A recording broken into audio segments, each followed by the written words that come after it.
There are a few areas inside Microvelm that have as much of an impact as what we'll be covering in this episode.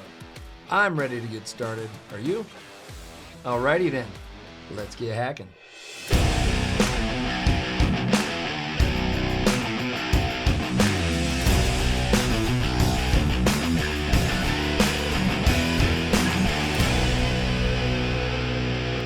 What's up, y'all? Welcome to the 5th installment of our Spreadsheets miniseries.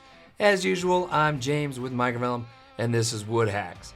Continuing on the quest to create as many power users as possible, we're going to be talking about the most important workbook in Microvelm, the local workbook. Every single product that can be drawn or manufactured has a local workbook powering it.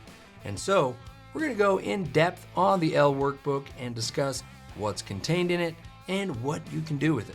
If you want to automate and make your life and the lives of your team members easier, you're most likely going to start by making modifications at the local level. So let's jump right into things. Again, here we are in Edit Design Data, our best friend in the whole wide world. That is, unless you actually have friends, then this is just a handy tool within Microvelm. If this is your best friend, you may want to get out more. Anyway, the local level workbook is the default workbook for any product, sub, or nested sub. I am boycotting the word sub-assembly, not saying it, not gonna do it.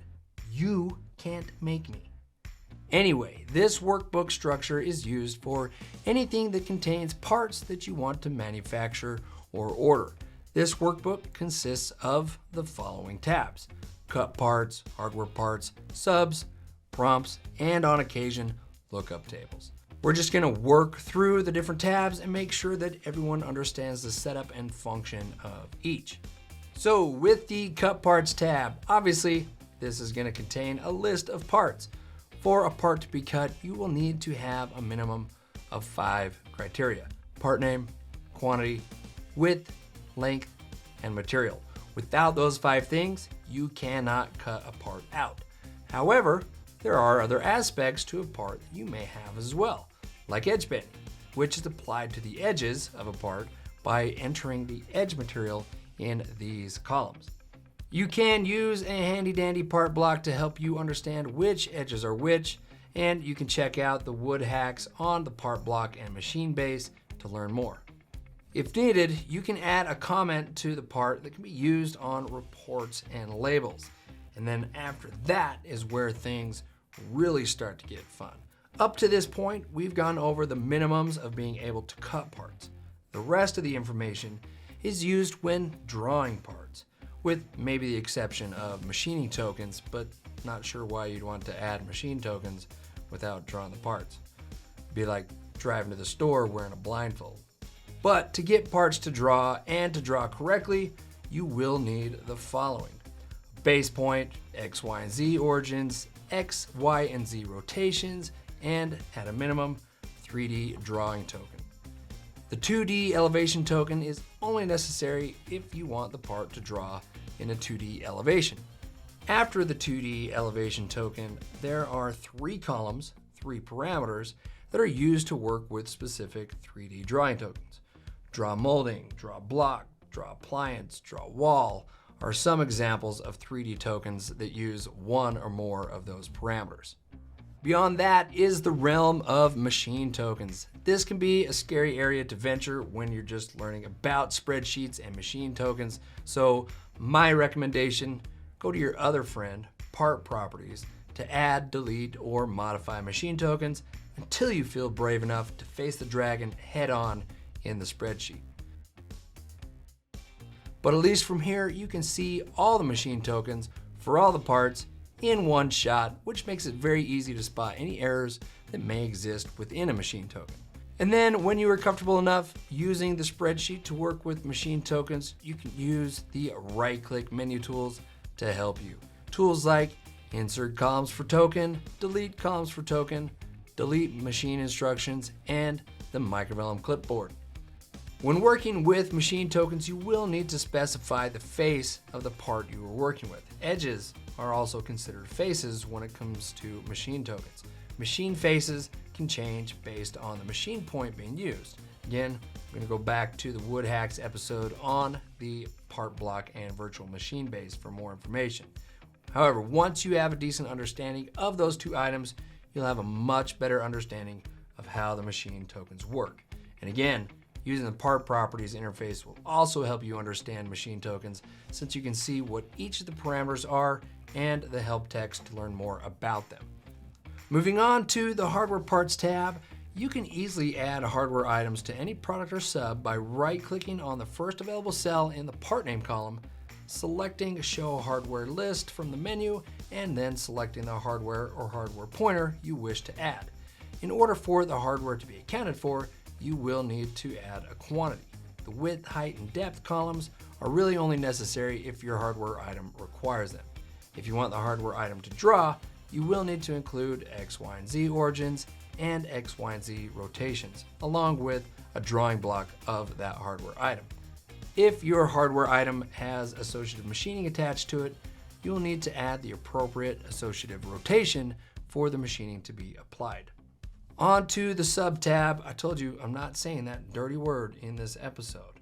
So, similar to the hardware tab, you can add new subs to a product by right-clicking on the first available cell in the part name column, selecting Show Sub List, and then selecting the sub you wish to add. After that, you'll fill in the appropriate information to correctly size and place the sub. Unless you're comfortable adding subs and filling in the cells to size and place them through the spreadsheet, I'd recommend you add them using the product prompts and using pick corners to do this.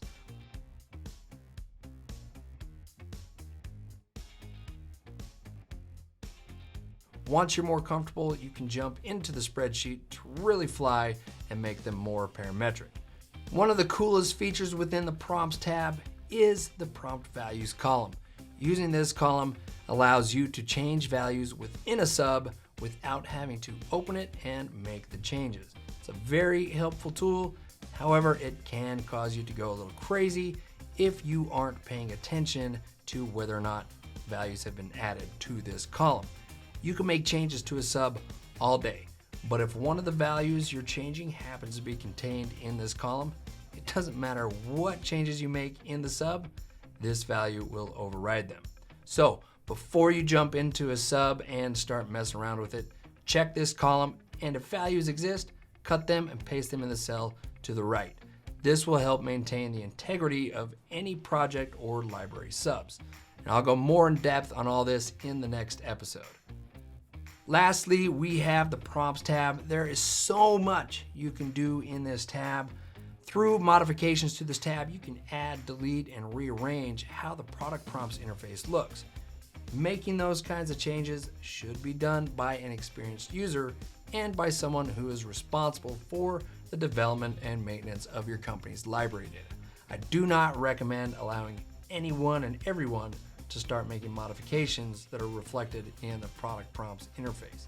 However, if you are the individual responsible for development and maintenance, you're likely going to spend some time in here, especially if you're looking to further automate things. If you recall, back in part 2, I briefly described some of the tools and the setup of the information in this tab. But to reiterate, information regarding the prompts are contained in the columns from defined name to calculator list. Scrolling down, once you reach the first blank row, everything below that row is considered a hidden prompt, and these will not be displayed in the product prompts interface. Hidden prompts are primarily used for calculations that are driven by values and selections of the visible prompts. And again, unless you're the person responsible for your company's library, it's best to stay out of this so as not to corrupt any data. Past the calculator list column are instructions for drawings, face frames, virtual routes, and activity tokens for the local product. First up are the metafile instructions, otherwise known as MV flatshot tokens or dynamic image tokens. These tokens and their parameters control the way the product is drawn when using the Draw Dynamic Product Images tool in Toolbox, as well as reports and labels. After that are 2D drawing instructions. To start, there are 2D plan view instructions. Drawing tokens added here will be drawn underneath the 3D product. Next, the 2D elevation view instructions. These tokens are used for additional elements that you want to include in your 2D elevations. Remember, a lot of what is drawn in an elevation comes from the 2D elevation tokens in the Cut Parts tab. Things you would want to possibly add here would be dimensions, notations, text, or drawing blocks. After that are the cross-section, elevation section, and plan section instructions. Tokens added in these sections will be drawn when you draw any of those sections. If you are consistently adding certain information to your sections using AutoCAD commands, I would recommend trying to find a way to put that information into these drawing instructions to automate that. You're going to speed up your drafting processes if you can include much of those manual processes using these tokens. Not only that, you'll create standards across your drafting team. After the drawing instructions, we have the virtual routing instructions. Think of virtual routes as machining that is floating in the 3D environment, and when parts touch that machining, they end up inheriting that machining. A common use of virtual routes can be found in the rear modifications options. Notching the back of a cabinet to fit around a column would be an easy example. Then there are the face frame drawing instructions. These are similar to the metafile instructions and control how products are drawn using the Draw Product Face Frame tokens in Toolbox, as well as reports and labels. A pro tip, you can use these tokens for things other than face frames. You can let your imagination run wild on what you can do with that information. Lastly, we have activity tokens. Activity tokens were used more in the past to feed costing reports, but these are being phased out for simpler workflows and setups, so I'll just leave it at that. That's going to wrap up this episode. In the next episode, we'll be going over these sub and nested sub workbooks and what you need to know about working with them. For more information on working within the prompts tab, check out our knowledge base, particularly the articles working within the prompts tab, tutorial, add a custom prompt, and reference control types and other part properties. Until next time, my friends, stay sharp, stay focused, and stay awesome.